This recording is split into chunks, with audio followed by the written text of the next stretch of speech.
Hello and welcome. Today we will be understanding about protozoa. Protozoa बहुत ही tiny living organism होते हैं जो एक ग्रुप में आते हैं जिसे प्रोटिस्टा कहा जाता है।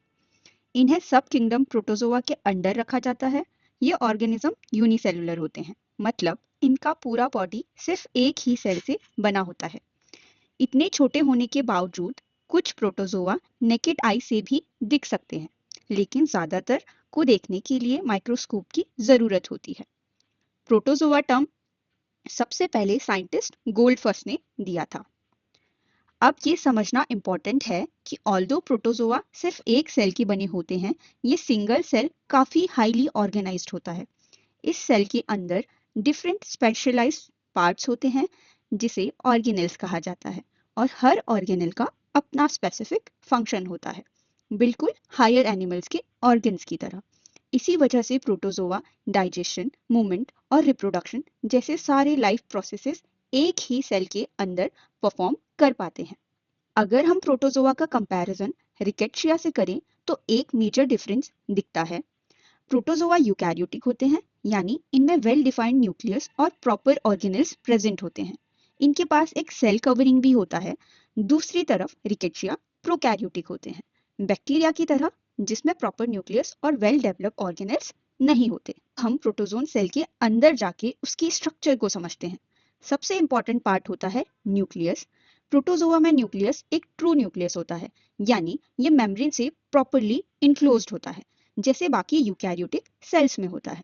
ये बैक्टीरिया से डिफरेंट होता है, जहां न्यूक्लियस प्रिमिटिव होता है और मेम्ब्रेन से सेपरेट नहीं होता। जनरली प्रोटोजोआ में एक न्यूक्लियस होता है जिसे यूनिन्यूक्लिएट कहते हैं, लेकिन कभी कभी दो न्यूक्लियस जिसे बाई न्यूक्लिएट या बहुत सारे न्यूक्लियस जिसे मल्टी न्यूक्लिएट कहा जाता है। मोस्ट प्रोटोजोआ में एक्सेप्ट एक ग्रुप है सीलियोफोरा, न्यूक्लियस का टाइप वेसिकुलर न्यूक्लियस होता है। इस टाइप के न्यूक्लियस में nuclear membrane, nucleoplasm, chromatin material जिसमें डीएनए होता है, और एक सेंट्रल स्ट्रक्चर होता है जिसे इंट्रा न्यूक्लियर बॉडी कहते हैं। एक और टाइप होता है कॉम्पैक्ट न्यूक्लियस, जिसमें क्रोमेटिन की क्वांटिटी ज्यादा होती है और न्यूक्लियोप्लाज्म कम होता है। सीलिएट्स में एक स्पेशल फीचर होता है। इनमें दो टाइप के न्यूक्लियस मिलते हैं। एक होता है माइक्रो न्यूक्लियस, जो छोटा, डिप्लॉयड होता है और रिप्रोडक्शन को कंट्रोल करता है। ये माइटोसिस से डिवाइड होता है। दूसरा है मैक्रो न्यूक्लियस, जो बड़ा, पॉलीप्लॉइड होता है और ऑर्गेनिज्म के डेली या वेजिटेटिव फंक्शंस को कंट्रोल करता है, और ये एमाइटोसिस से डिवाइड होता है। अब वेसिकुलर न्यूक्लियस भी दो टाइप का होता है। पहले टाइप में सेंट्रल बॉडी को एंडोसोम या कैरियोसोम कहते हैं, जिसमें डीएनए नहीं होता, इसलिए ये फ्यूजन नेगेटिव होता है। क्रोमेटिन न्यूक्लियर मेम्ब्रेन और एंडोसोम के बीच में होता है। ये टाइप ट्रेपेनोसोमा और पैरासिटिक अमीबा में देखा जाता है। दूसरे टाइप में सेंट्रल बॉडी न्यूक्लियोलस होता है, जो फ्यूजन पॉजिटिव होता है और डीएनए एक्टिविटी से रिलेटेड होता है। इसमें क्रोमेटिन पूरे न्यूक्लियस में स्प्रेड होता है, और ये टाइप एपीकॉम्प्लेक्सा ग्रुप में मिलता है। हम समझते हैं कि प्रोटोजोआ मूवमेंट कैसे करते हैं। इनके पास स्पेशल स्ट्रक्चर्स होते हैं जिसे ऑर्गन्स ऑफ लोकोमोशन कहते हैं। एक इंपॉर्टेंट स्ट्रक्चर है फ्लैजिला। ये लॉन्ग विप यानी चाबुक जैसा स्ट्रक्चर होते हैं जो काइनेटोसोम से अराइज होते हैं। ये बॉडी के एंटीरियर या पोस्टीरियर साइड पर हो सकते हैं, और कभी कभी ये बॉडी के साथ लगकर अंडुलेटिंग मेम्ब्रेन भी बना देते हैं। फ्लैजिला मूवमेंट में हेल्प करते हैं, और ये मेस्टिगोफोरा ग्रुप में मिलते हैं। इनकी स्ट्रक्चर 9+2 अरेंजमेंट की होती है, यानी कि 2 सेंट्रल फाइबर्स और 9 पेरिफेरल फाइबर्स। दूसरा लोकोमोशन का ऑर्गन है सीलिया। ये छोटे हेयर लाइक स्ट्रक्चर्स होते हैं जो फ्लैजिला से छोटे होते हैं और पेलिकल से अराइज होते हैं। ये मूवमेंट के साथ साथ फीडिंग और सेंसिंग में भी हेल्प करते हैं। सीलिया सीलियोफोरा ग्रुप में पाए जाते हैं। आते हैं स्यूडोपोडिया पे, जो टेम्परेरी प्रोजेक्शंस होते हैं। ये जरूरत के अकॉर्डिंग बनते और गायब हो जाते हैं। अमीबा इनका यूज मूवमेंट और फूड कैप्चर करने के लिए करता है। स्यूडोपोडिया के भी टाइप्स होते हैं, जैसे लोबोपोडिया जो थिक होते हैं, फाइलोपोडिया जो थिन और पॉइंटेड होते हैं, मिक्सोपोडिया जो ब्रांचिंग करके नेटवर्क बनाते हैं और फूड ट्रैप करते हैं, और ऑक्सोपोडिया जो स्ट्रेट प्रोजेक्शंस होते हैं बिना ब्रांचिंग के। कुछ प्रोटोजोआ एक और टाइप का मूवमेंट दिखाते हैं जिसे ग्लाइडिंग कहते हैं, जिसमें वो स्मूथली मूव करते हैं बिना विजिबल शेप चेंज हुए। इसका एग्जैक्ट मैकेनिज्म अभी क्लियर नहीं है। ये मूवमेंट टॉक्सोप्लाज्मा और सार्कोसिस्टिस में देखा जाता है।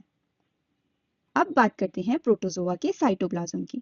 साइटोप्लाज्म सेल का वो पार्ट होता है जो न्यूक्लियस के बाहर होता है। इसको दो पार्ट्स में डिवाइड किया जाता है, आउटर एक्टोप्लाज्म और इनर एंडोप्लाज्म। एक्टोप्लाज्म डेंस और क्लियर होता है और ऑर्गेनिज्म को शेप देता है। ये आउटर बाउंड्री बनाता है, जिसे अगर मेम्ब्रेन हो तो पेलिकल कहते हैं और अगर लेयर हो तो पेरिप्लास्ट कहते हैं। एक्टोप्लाज्म का मेन फंक्शन प्रोटेक्शन, लोकोमोशन और एडिशन होता है।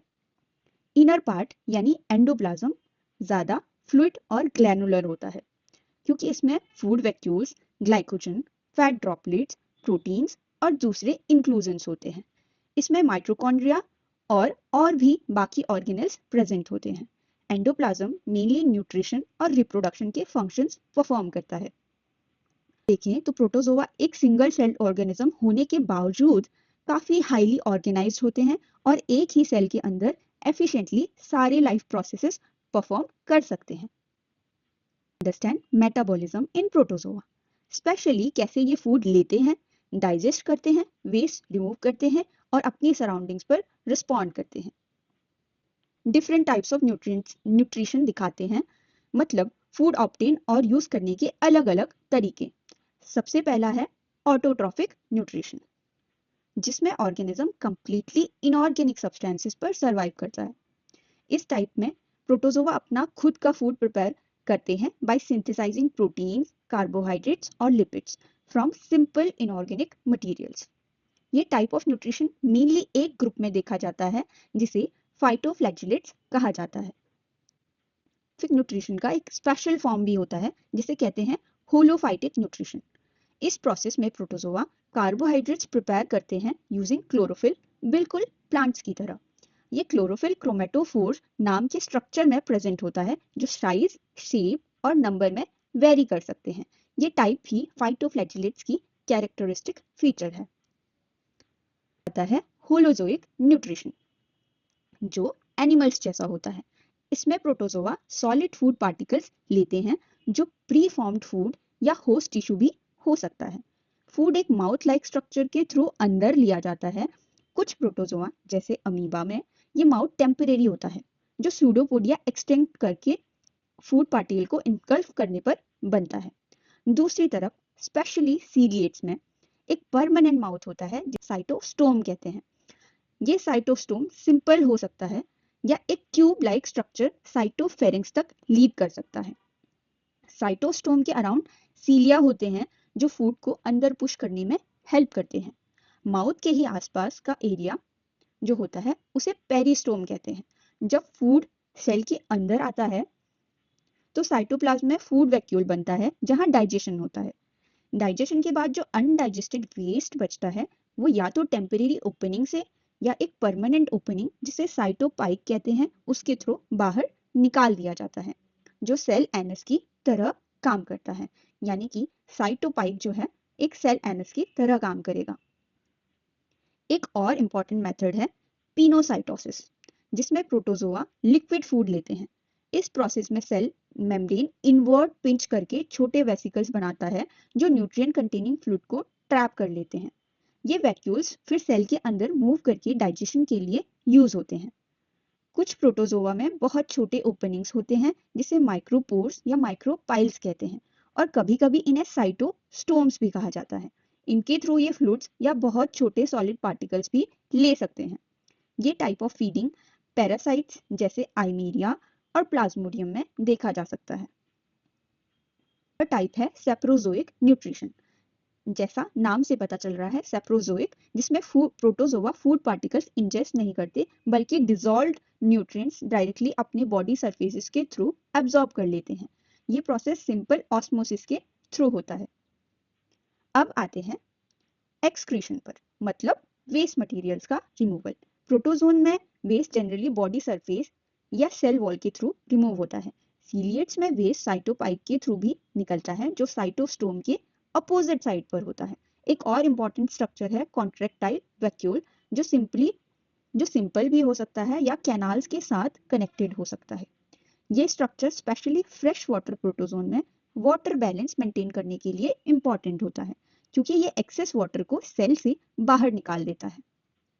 फाइनली अब समझते हैं नर्वस सिस्टम इन प्रोटोजोआ।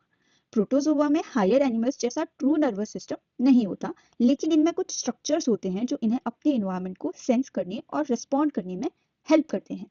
एक ऐसा स्ट्रक्चर है सिल्वर लाइन सिस्टम, जो स्पेशल स्टेनिंग टेक्निक्स में दिखाई देता है। इनमें लाइट सेंसिटिव स्ट्रक्चर्स भी होते हैं जिन्हें फोटो रिसेप्टर्स कहते हैं, जो पिगमेंट, स्पॉट्स या मेलानोसोम्स के फॉर्म में हो सकते हैं और लाइट के रिस्पॉन्स में हेल्प करते हैं। कुछ प्रोटोजोआ में सेंसरी वैक्यूल्स और दूसरे स्पेशलाइज्ड ऑर्गेनल्स जैसे collars, stylus like structures, suckers और पोलर फिलामेंट्स भी होते हैं, स्पेशली स्पोरोजोन फॉर्म्स में, जो अटैचमेंट, फीडिंग या होस्ट के साथ इंटरेक्शन में मदद करते हैं। Let's now understand reproduction in protozoa. Protozoa दो मेन वे से रिप्रोड्यूस करते हैं, एसेक्सुअल रिप्रोडक्शन और सेक्सुअल रिप्रोडक्शन। सबसे पहले हम एसेक्सुअल रिप्रोडक्शन को समझेंगे, क्योंकि ये सबसे कॉमन मेथड है। सबसे सिंपल और कॉमन टाइप है बाइनरी फिजन। इस प्रोसेस में एक पेरेंट सेल डिवाइड होकर दो डॉटर सेल बनाता है। सबसे पहले न्यूक्लियस डिवाइड होता है और उसके बाद साइटोप्लाज्म डिवाइड होता है। इस तरह एक सेल दो ऑलमोस्ट इक्वल सेल्स में कन्वर्ट हो जाता है। फ्लैजेला वाले प्रोटोजोआ जैसे फ्लैजिलेट्स में काइनेटोसोम नाम का स्ट्रक्चर एक साइड चला जाता है और दूसरी साइड जो होती है वो नया काइनेटोसोम डेवलप कर लेती है। डिवीजन अलग अलग डायरेक्शन में हो सकता है।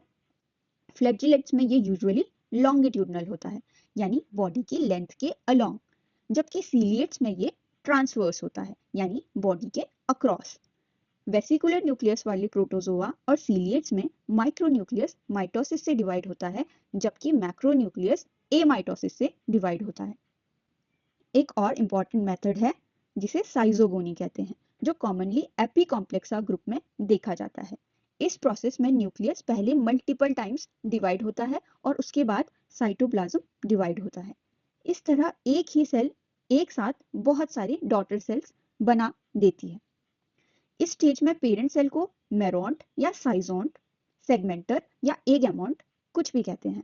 मतलब जो ये पेरेंट सेल है इसे मेरोन्ट, साइजोन्ट, सेगमेंटर या एगैमोन्ट कहते हैं, और जो डॉटर सेल बनते हैं उन्हें मेरोजोइट्स या साइजोजोइट्स कहा जाता है।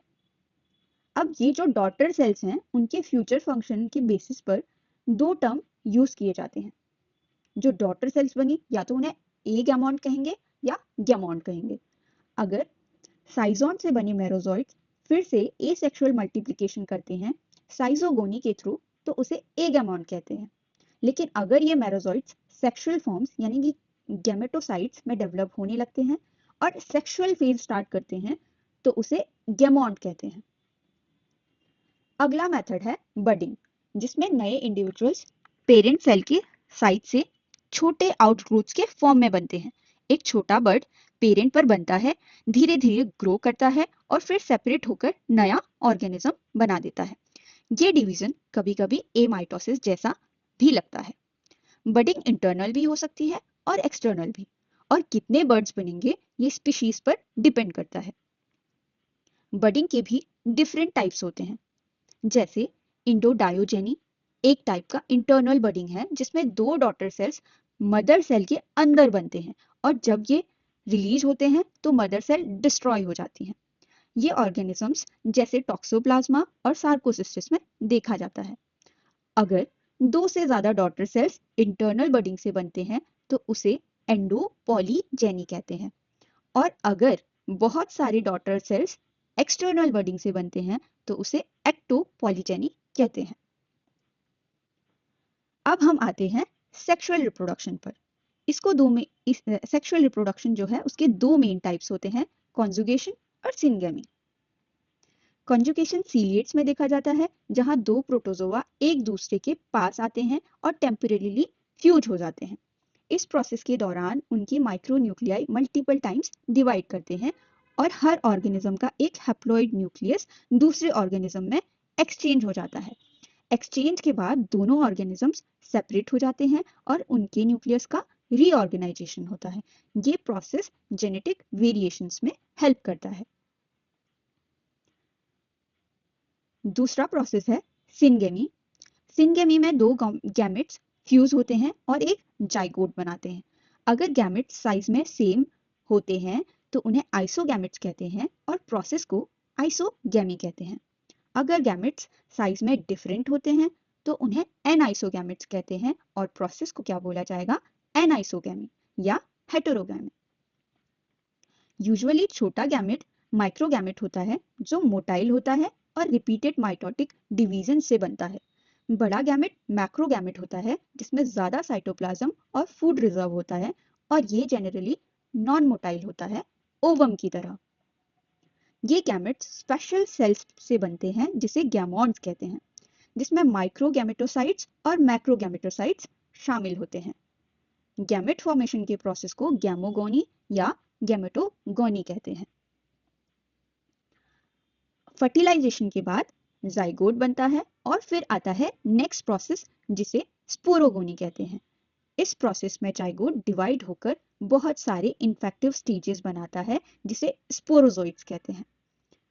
जाइगोट एक स्ट्रक्चर में डेवलप हो सकता है जिसे oocyst कहते हैं, जो बेसिकली एक सिस्ट वॉल से इनक्लोज्ड जाइगोट होता है। इसके अंदर स्पोरोब्लास्ट बन सकते हैं और अगर ये सिस्ट लाइक वॉल के अंदर इनक्लोज्ड होते हैं तो इन्हें स्पोरोसिस्ट कहते हैं। कुछ केसेस में अगर सिस्ट वॉल नहीं होती तो मोटाइल स्टेजेस को स्पोरोकाइनेट कहते हैं। आखिर में ये सब स्पोरोजोइट्स में डेवलप हो जाते हैं जो होस्ट के लिए इन्फेक्टिव होते हैं। अब समझते हैं सिस्ट फॉर्मेशन। कुछ प्रोटोजोआ रेजिस्टेंट स्ट्रक्चर्स बनाते हैं जिसे सिस्ट कहते हैं, जो उन्हें हार्श कंडीशंस में सरवाइव करने में हेल्प करता है।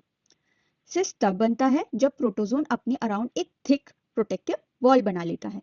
अगर ये वॉल होस्ट के द्वारा बनाई गई तो उस प्रोटोजोन अगर ये वॉल होस्ट के द्वारा बनाई जाए इंस्टेड ऑफ प्रोटोजोन तो इसे स्यूडोसिस्ट कहते हैं।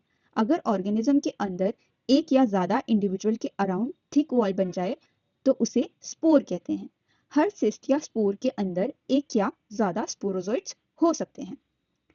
प्रोटोजोआ का एक्टिव फीडिंग और ग्रोइंग स्टेज ट्रोफोजोइट कहलाता है। सिस्ट बनने की प्रोसेस को इंसिस्टमेंट कहते हैं। मोस्ट पैरासिटिक प्रोटोजोआ अपने लाइफ साइकिल के किसी न किसी स्टेज पर सिस्ट बनाते हैं जिससे वो होस्ट के बाहर सरवाइव कर सकें। ये सिस्ट अलग अलग स्टेजेस पर फॉर्म हो सकते हैं। कभी कभी सिस्ट फॉर्मेशन सिंगेमी के बाद होता है। बहुत से स्पोरोजोन्स में जाइगोट एक रेजिस्टेंट कवरिंग बना लेता है और oocyst बन जाता है। कुछ केसेस में जाइगोट इंसेक्ट वेक्टर के अंदर बनता है और बाद में मेमेलियन होस्ट में oocyst में डेवलप हो जाता है, या कभी कभी एक मोटाइल स्टेज जिसे ookinete कहते हैं ऐसा स्टेज बना लेता है। दूसरे केसेस में सिस्ट फॉर्मेशन सिंगेमी से इंडिपेंडेंट होता है। बहुत से फ्लैजिलेट्स बिना किसी इंटरनल डेवलपमेंट के सिर्फ प्रोटेक्टिव सिस्ट वॉल बना लेते हैं।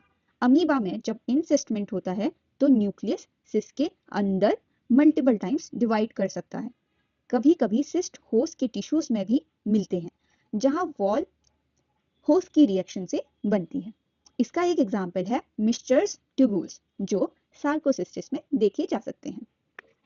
तो ओवरऑल प्रोटोजोआ के पास रिप्रोडक्शन के बहुत सारे मेथड्स होते हैं, बोथ एसेक्सुअल एंड सेक्सुअल, जो उन्हें सरवाइव करने, मल्टीप्लाई करने और डिफरेंट एनवायरनमेंट्स और होस्ट में एफिशिएंटली स्प्रेड होने में मदद करते हैं।